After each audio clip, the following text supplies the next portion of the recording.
The grand chamber of the Galactic Council gleamed under artificial stars. 7 species had gathered here for thousands of years to maintain peace across the galaxy.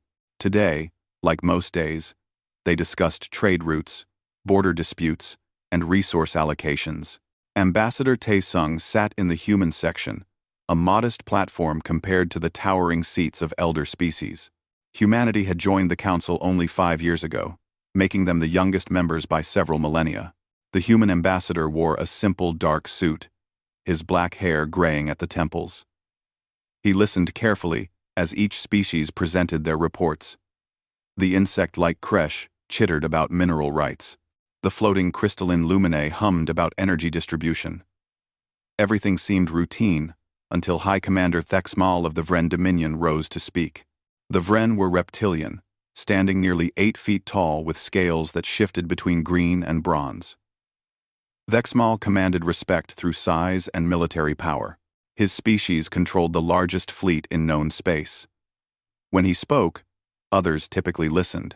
Esteemed council members, Thexmal announced, his voice carrying easily through the chamber. The Vren Dominion has established 3 new mining colonies in the Outer Veil sector. Our engineers have already extracted valuable minerals worth billions of credits. We anticipate full production within 2 standard months. Silence fell across the chamber. Not the comfortable silence of agreement, but the heavy silence of shock. The avian Silene representative's feathers ruffled nervously. The Luminae's glow flickered with what might have been concern. Even the usually calm Kresh shifted in their seats. The Outer Veil had been quarantined for 50,000 years. Ancient markers surrounded the entire sector, warning all ships to stay away. Every species knew the warnings. Every species had honored them for longer than human civilization had existed. An elderly Luminae named Chryses Tal floated forward, their crystalline body pulsing with dim light. High Commander, surely you are aware of the quarantine. The Outer Veil is forbidden territory. This has been council law since before the Dominion even achieved spaceflight. Thexmal waved a clawed hand dismissively. Ancient superstitions from primitive times. We have analyzed the sector thoroughly. There are no dangerous anomalies. No hostile life forms. Nothing but valuable resources being wasted.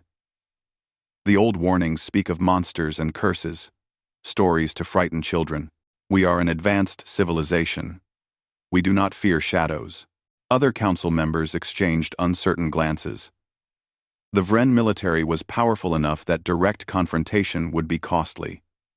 Their mining operations were already established. Undoing what had been done would require force that none wanted to commit. Taesung had been watching quietly. He had learned in his 5 years on the council that humans should speak carefully. They were newcomers, still proving themselves worthy of their seat. But now he stood, and the gesture caught everyone's attention. High Commander Thexmal, Taesung said, his voice level and calm. You stepped where you shouldn't have. The chamber went quiet. Other species expected diplomatic language, citations of council law, perhaps a formal protest filed through proper channels. Instead, the human ambassador had delivered a simple warning that sounded almost ominous in its directness. Thexmal turned to face the human, his eyes narrowing. Is that a threat, Ambassador? Does your infant species presume to lecture the Vren Dominion about where we may or may not conduct our business? Taesung remained calm, his hands folded behind his back. Not a threat, High Commander. A warning. There are reasons those quarantine markers exist, reasons that have nothing to do with superstition. Enlighten us then, Thexmal said with barely concealed contempt.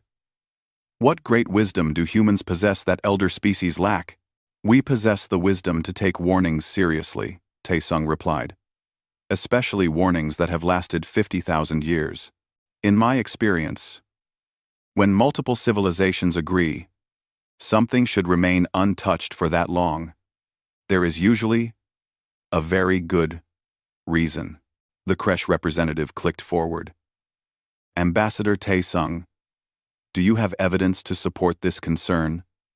The Vren have conducted surveys. Their science vessels detected nothing unusual.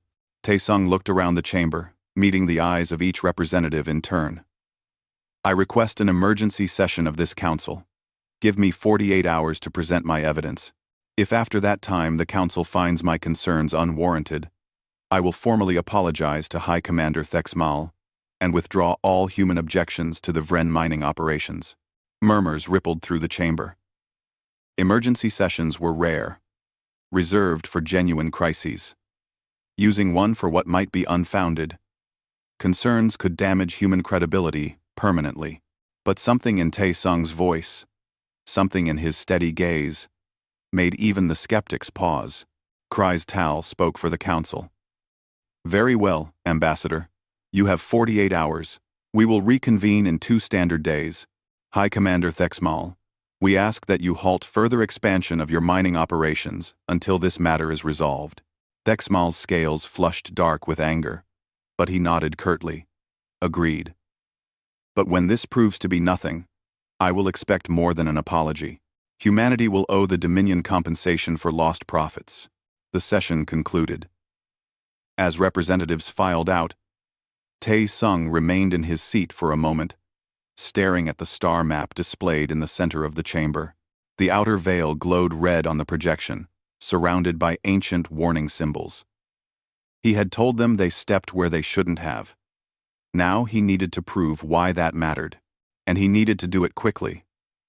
Because deep in his gut, he knew time was already running out.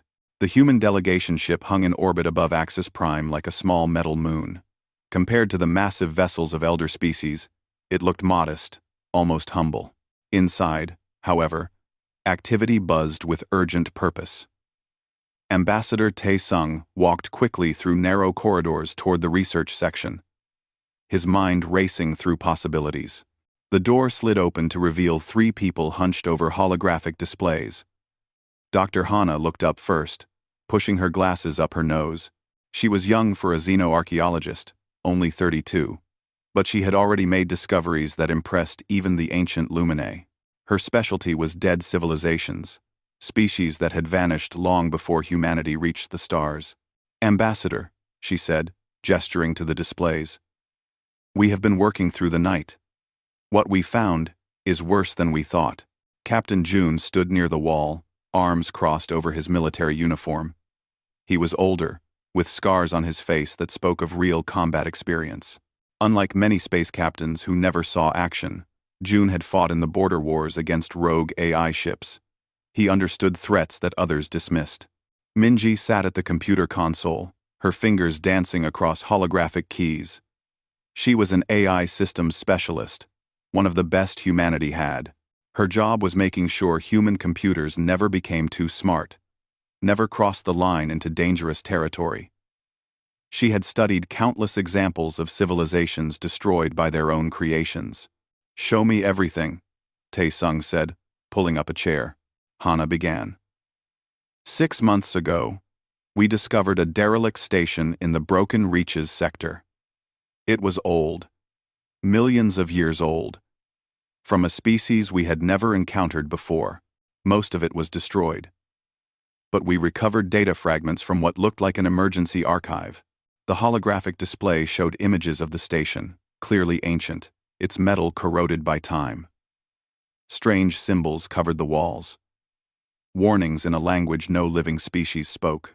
We called them the architects, Hana continued. Because everywhere we found their ruins, we saw evidence of incredible construction abilities. They built things that lasted millions of years. They reshaped entire moons. They were powerful, possibly more advanced than any current council species. What happened to them? Taesung asked, though he suspected he knew the answer.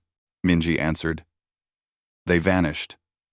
Suddenly, at the height of their power, we found more stations, more fragments, all telling pieces of the same story. They discovered something that terrified them, something that made them abandon entire sectors of space. Captain June stepped forward. The outer veil. Every fragment we found mentioned it. They called it different things in their language, but the meaning was clear. Forbidden Zone. Death Sector. The place where civilization ends. Hannah manipulated the display, bringing up translations of ancient text. For years, we thought they were warning about something they trapped inside the outer veil. Some weapon, perhaps, or a dangerous species. But we were wrong. 3 days ago, I finally decrypted the last archive fragment. The display changed, showing new text alongside its translation. Tae-sung leaned forward, reading carefully. They were not trying to keep something in, Hana said quietly. They were trying to keep everyone else out. The outer veil contains something they created accidentally. A form of nanotechnology that responds to advanced civilizations. Minji took over the explanation. Think of it like a virus. But for technology, instead of biology. These nanomachines were originally designed for construction, able to break down raw materials and rebuild them into useful forms. But something went wrong. They evolved. They started consuming all technology they encountered, learning from it, replicating it, improving their own design. The architects tried to fight it, Hana continued. They threw their best weapons at it, advanced ships, smart bombs, everything. It absorbed their technology and turned it against them. They lost entire fleets. Billions died. Captain June pulled up tactical displays. In the end, they found only one solution. They lured the entire swarm into one sector, then cut it off. They destroyed every FTL lane leading there. They surrounded it with warning beacons powered by simple radioactive decay that would last millions of years. Then, they left, abandoning that entire region of space. The architects never recovered, Hana said sadly. The war against the swarm cost them too much.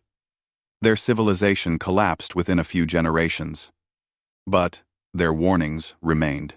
Tae-sung sat back, feeling cold despite the warm cabin. Advanced mining equipment, Minji said. With sophisticated AI, quantum computers, all the latest technology. Exactly the kind of thing that would wake up the swarm and give it new templates to work with. The ambassador looked at each of them. Why did we take this seriously when other species dismissed it? The Council has access to the same ancient ruins we do. Oh, Captain June smiled grimly. Because we humans have almost destroyed ourselves a dozen times. Nuclear weapons, climate disasters, rogue AI, biological warfare. We know what it looks like when a civilization plays with forces it does not fully understand. We know what warnings look like, because we have written them ourselves. Hana nodded. Other species see ancient warnings as superstition from primitive times. We see them as messages from people who learned terrible lessons. People like us. We see them lying. We 5 Hind. Tae-sung stood, his decision made. How long do we have? Minji brought up a simulation. The Vren established their colonies 4 days ago. Based on the architect accounts, the swarm takes approximately 3 to 5 days to fully analyze new technology and begin active expansion. We estimate between 2 days and 4 days before it spreads beyond containment.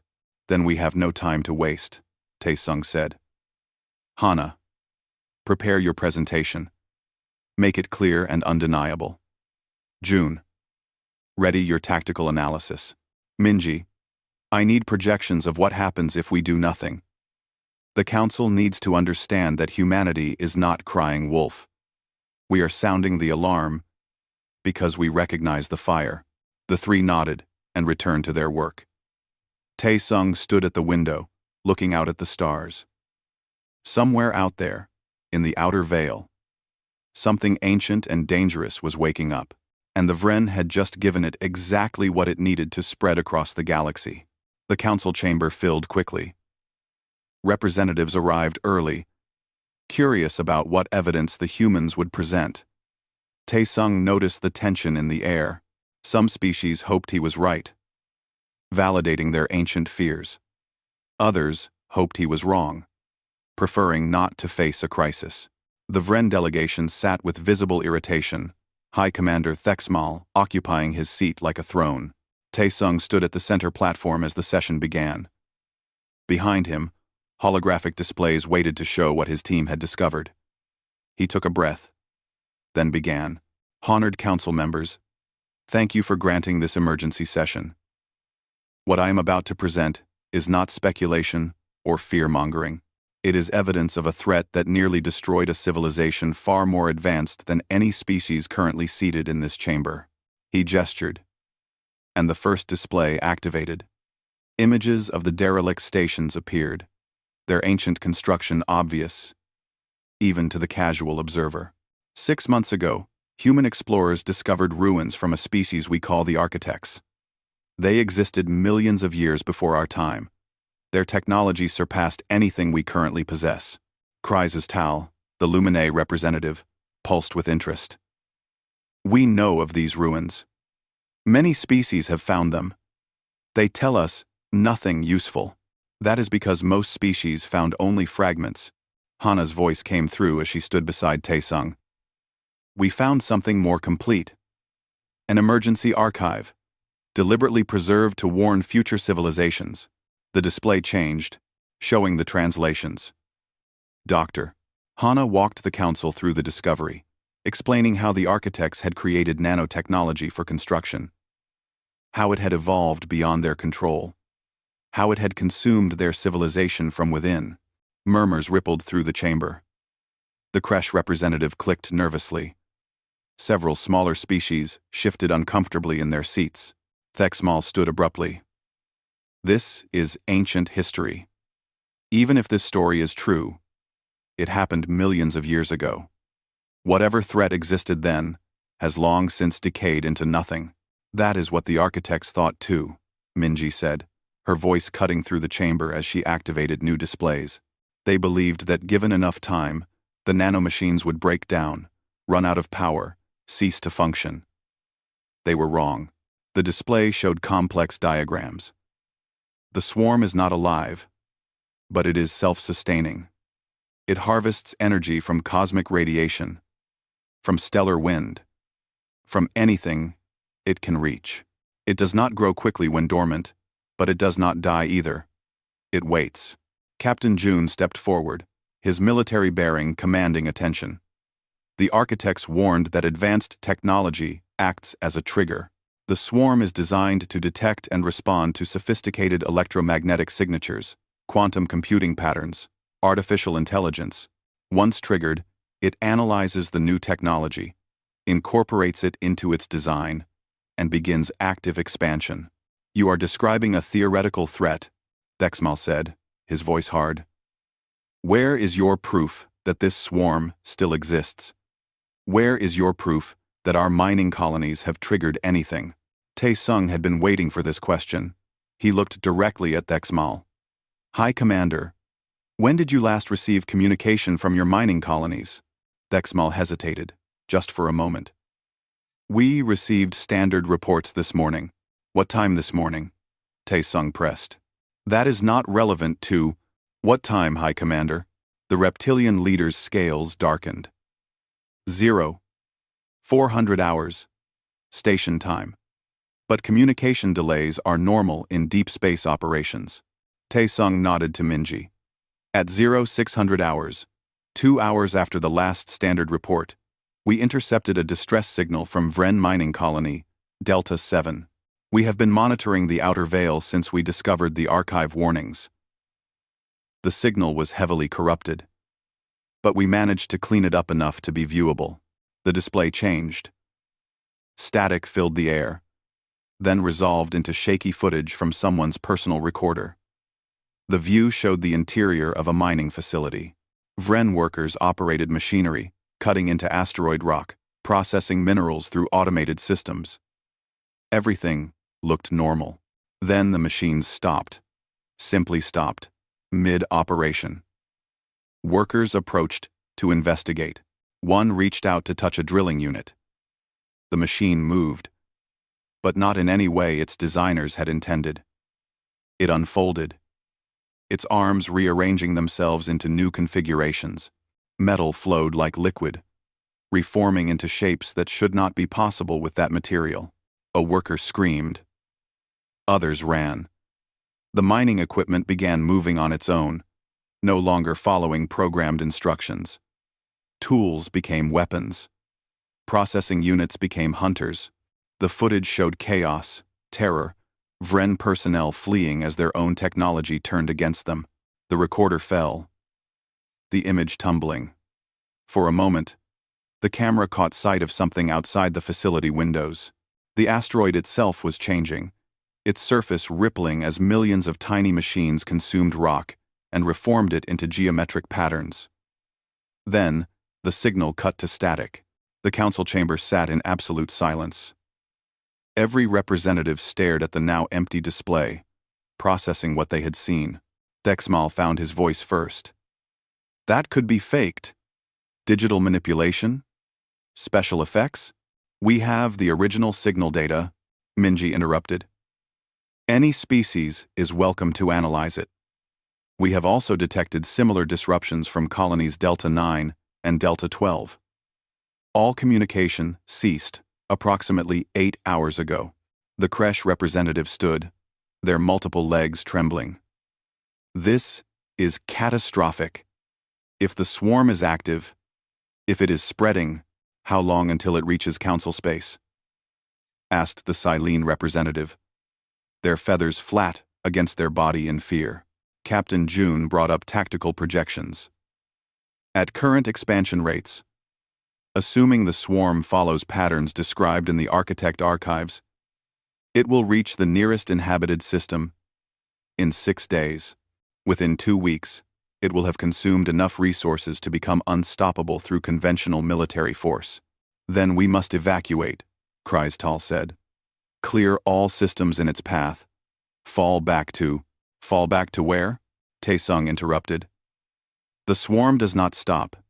It consumes, learns, and spreads. If we run, we only delay the inevitable. Eventually, it will consume everything. Dexmal slammed his fist on his console. Then what do you propose, human? If your ancient records are true, if this threat is as unstoppable as you claim, why bring it to us at all? Taesung looked around the chamber, meeting each representative's gaze in turn. Because we did not come here just to warn you. We came here because humanity has a plan. We know how to stop this, but we cannot do it alone. We need the Council's cooperation, and we need it now. The chamber erupted in questions. How could humanity stop something that destroyed the architects? What plan could possibly work against self-replicating nanotechnology? Why should the Council trust such a young species with something this critical? Taesung raised his hand for silence. I told High Commander Thexmal that he stepped where he should not have. I said it as a warning, not an insult, because humanity has stepped in similar places before. We have faced extinction, faced threats of our own making, and we learned something that elder species may have forgotten. Sometimes, you survive not by being the strongest or the smartest, but by being the most stubborn and the most prepared. He looked directly at Thexmal. We can fix this. But first, you need to admit that it needs fixing. The council chamber had transformed into something resembling organized chaos. Representatives argued, shouted, demanded action. The Kresh wanted immediate military mobilization. The Luminae suggested abandoning entire sectors. Smaller species panicked, asking if their worlds lay in the swarm's path. Through it all, Thexmal sat silent, his scales pale with what might have been shock or shame. Taesung waited. He had learned patience in his years among alien species. Sometimes, people needed to exhaust their fear before they could hear solutions. Finally, Kreistal's voice cut through the noise. Silence. All of you. Silence. The Luminae's crystalline body pulsed with authority. Ambassador Taesung stated that humanity has a plan. Let us hear it before we tear ourselves apart with panic. The chamber quieted. All eyes turned to the human delegation. Captain June stepped forward, his military bearings suddenly very relevant to the assembled species.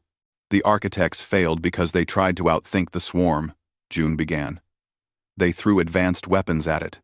Smart missiles that could adapt to targets, AI-controlled drones that could coordinate attacks. Quantum computers calculating optimal strike patterns. Every advanced technology they used was consumed, analyzed, and turned against them. He pulled up tactical displays showing architect battle records. Their weapons made the swarm stronger.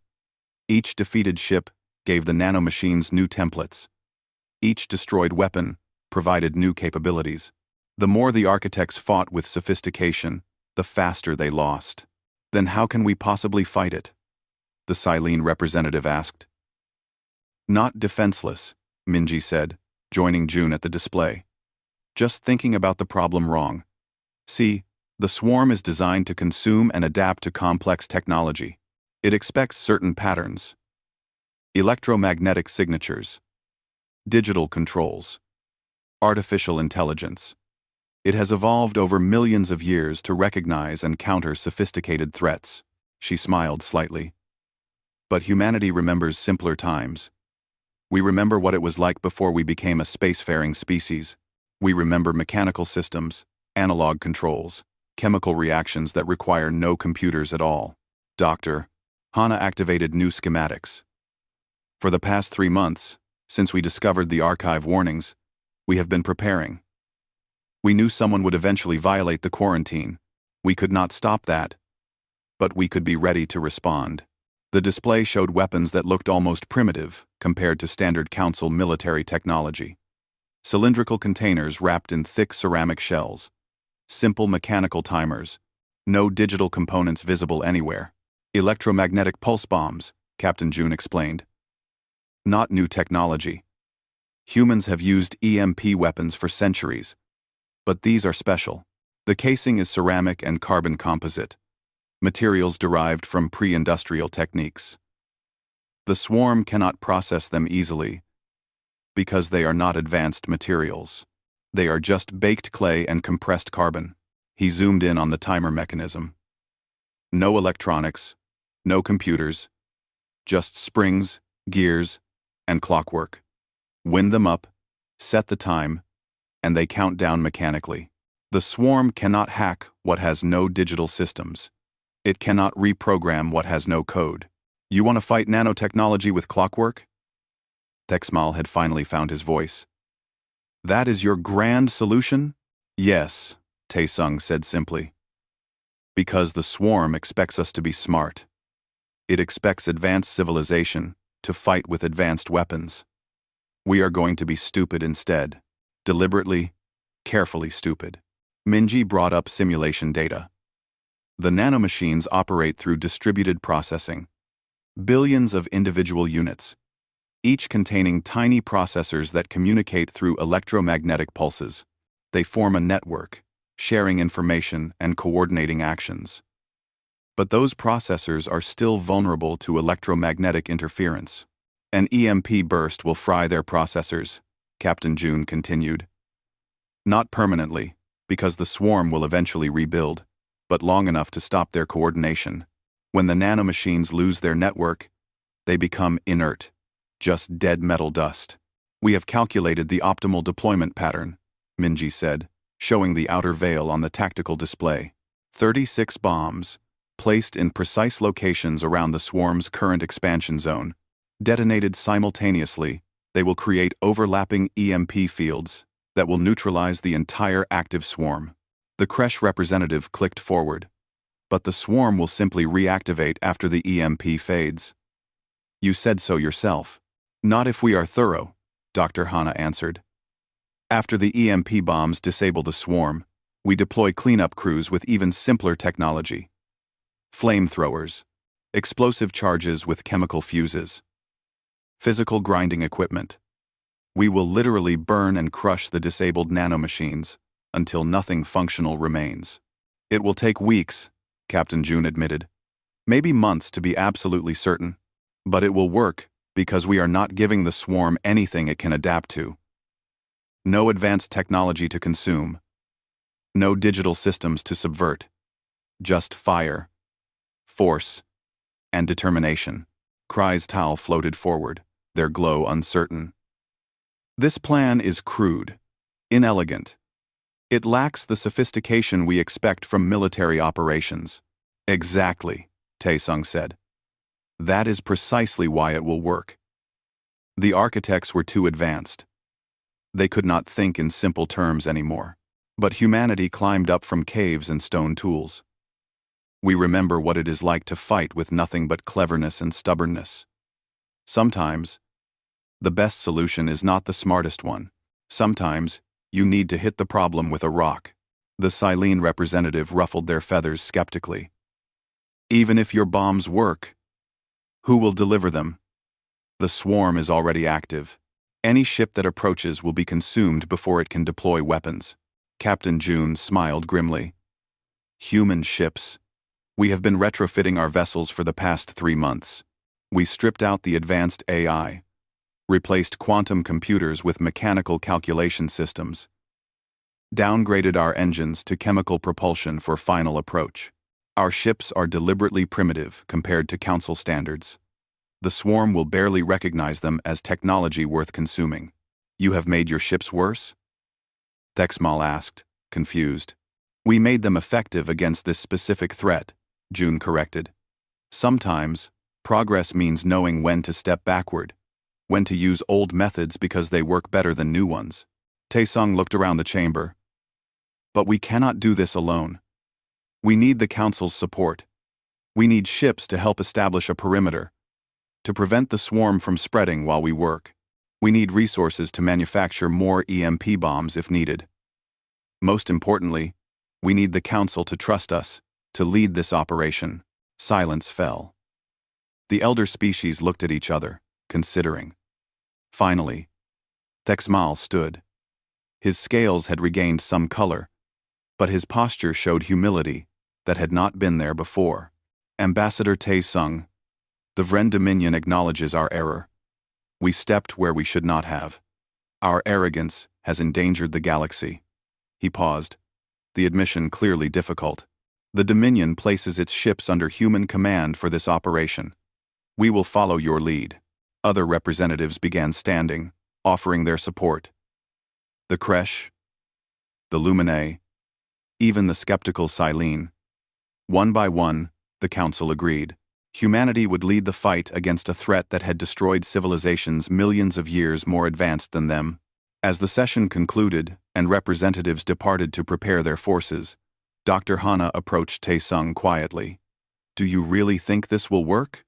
The ambassador looked at the tactical display, at the red spreading stain representing the swarm. I think it has to work, because if we fail, there will not be a second chance. But yes, I believe it. Sometimes, the universe needs humans to solve problems that are too simple for anyone else to consider. The task force assembled at the edge of the outer veil looked like something from different eras of spaceflight mixed together. Sleek Vren warships hung alongside geometric Luminae vessels and the organic curves of Kresh cruisers.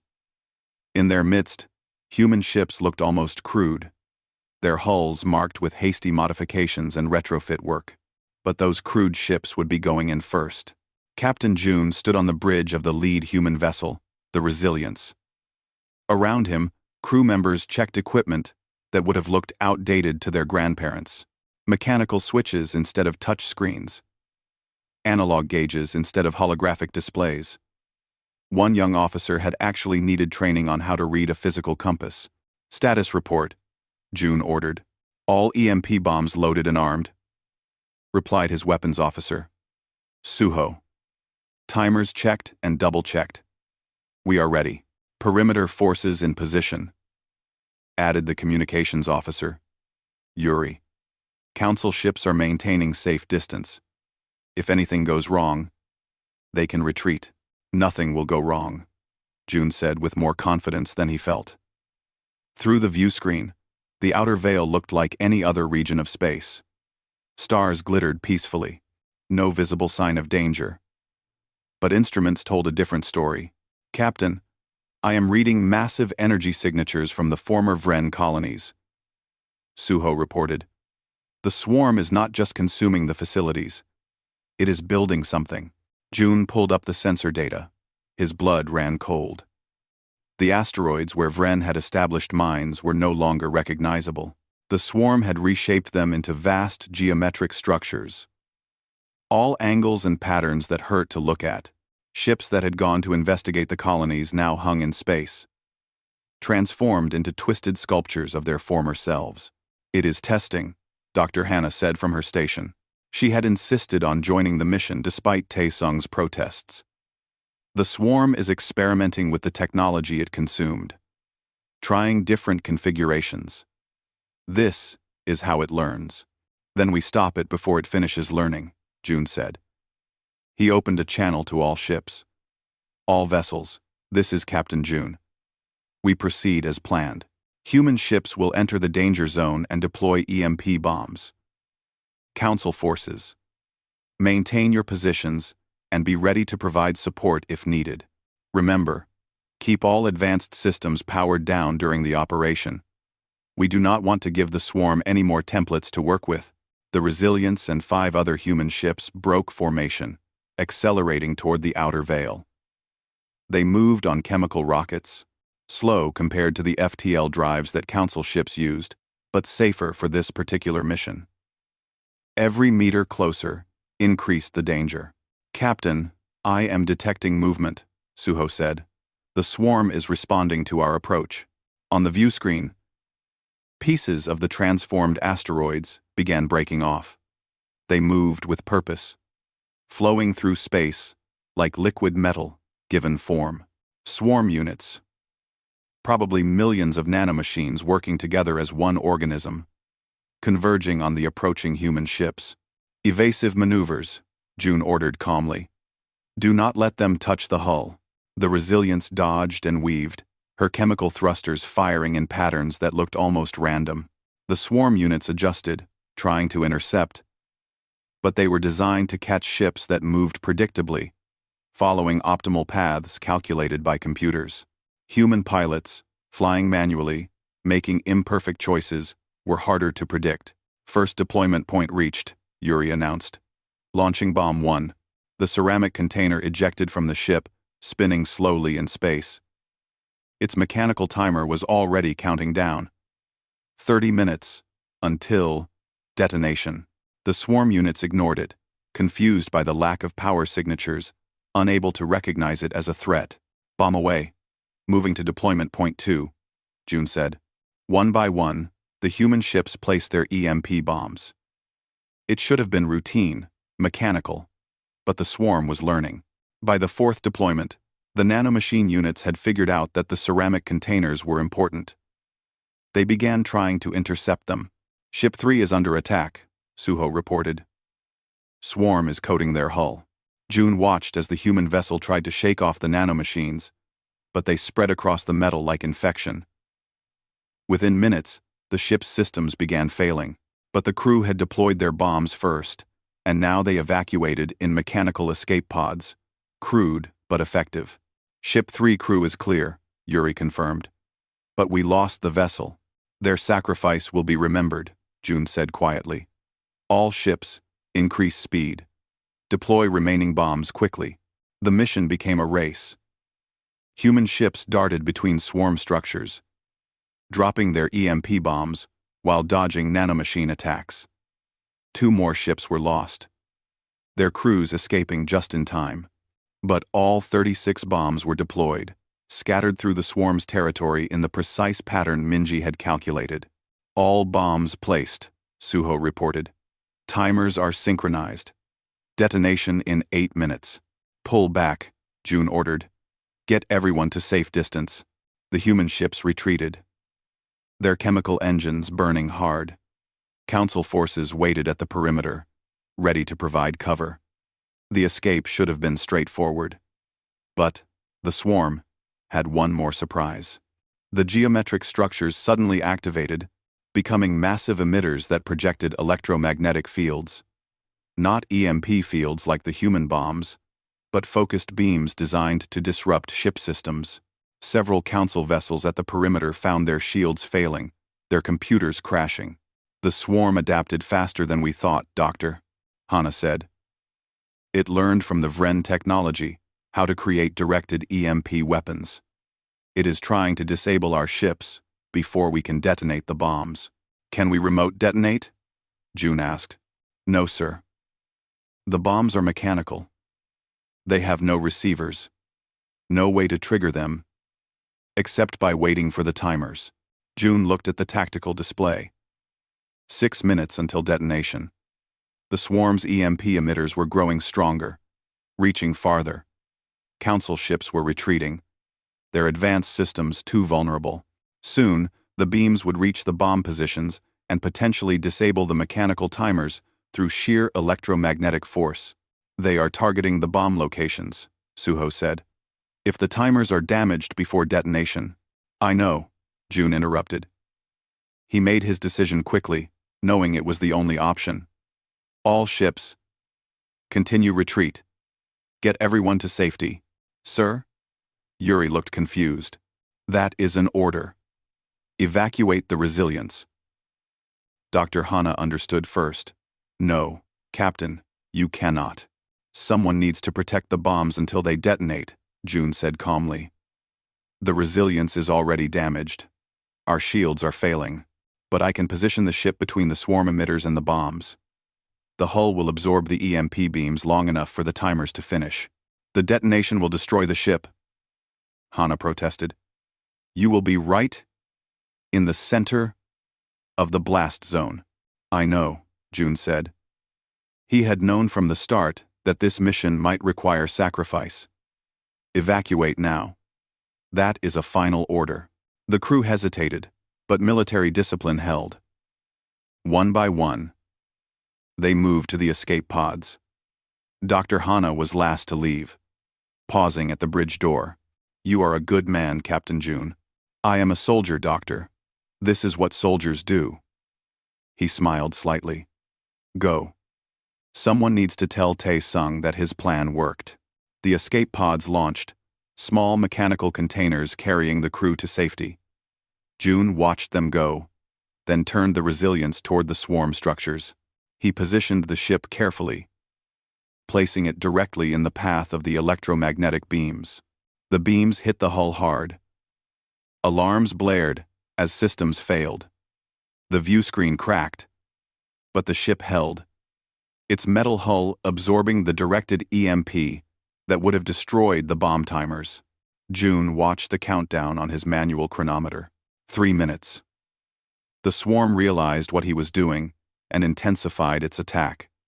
The ship shuddered under the assault. 2 minutes. Secondary explosions began inside the hull. June stayed at his post, manually adjusting thrusters to keep the ship positioned correctly. 1 minute. The bridge filled with smoke. Somewhere below, the reactor was failing, but the bombs were still safe, still counting down. 30 seconds. June thought about his family on Earth, about the students he had taught at the academy, about the crew he had just sent to safety. 10 seconds.